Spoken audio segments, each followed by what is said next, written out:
Hello, fellow moms and business owners. It's Heidi Tankersley again with WholesomeMoms.com. And I am here to talk to you today about working with your spouse. I get plenty of questions about how Jacob and I operate and still stay in love and run a successful business, and then also live just a whole and happy life together. So I want to relay a funny story to you because this really illustrates, especially in the early times of our building company, how our relationship was. One night, it was very late, another long day. It's like when you're first getting going and you have no clue what you're doing, you do all means necessary. So that for us was working till 11:30 or 12. So it was about 11:30 and we were getting ready for bed. And we were having a very frustrating conversation about what each of us was supposed to be doing in the next day or so, and what we needed to do to get XYZ happen. I don't know what it was at the time. Something very important, obviously. And so I quite accusingly said, well, what are you, here's this X, Y, and Z what I'm working on. What are you doing? Well, what do you have going on? What's at the top of your list? I need to know.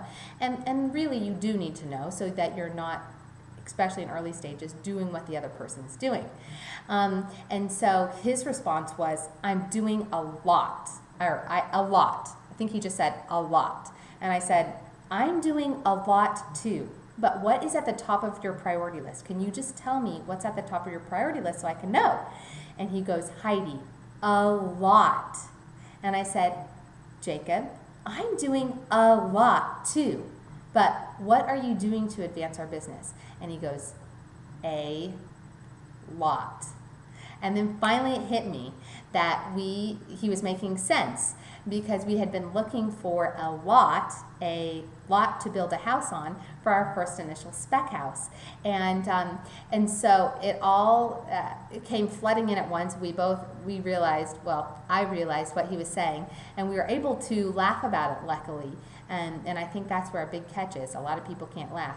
So the reality is that women communicate differently than men. We've all heard that before. And that if you're a high achiever and very, very motivated, much like I am, I can't turn it off. So they're, late at night, in the middle of the night, my mind something might wake me up in a dream I had or something, and I'm writing it down. I'm very operating all the time in the thought process of moving business forward. And don't get me wrong, I enjoy the rest of my life and I'm very present with family, but this is much a part of me. So here are 3 things that you can do to create a good communication style with your spouse while you're working on your business and trying to maintain this happy life. The first is you want to have a cutoff time.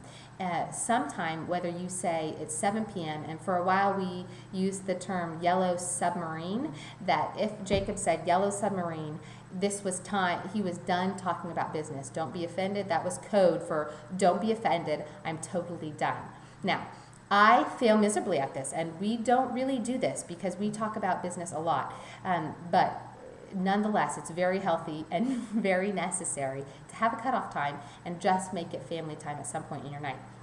The second thing I would strongly encourage you to do, which has been a lifesaver for us, is intentional weekly meetings where you can touch base. I do a lot of the marketing and a lot of the promotion for the company, and he does a lot of the actual tactile things, meeting with the clients and making sure that the home projects are going well. But at some point there needs to be an intermeshing, and as he takes over more and more marketing and the other things happen, there needs to be this connection between what the two of you are doing, and then obviously all of your employees as well.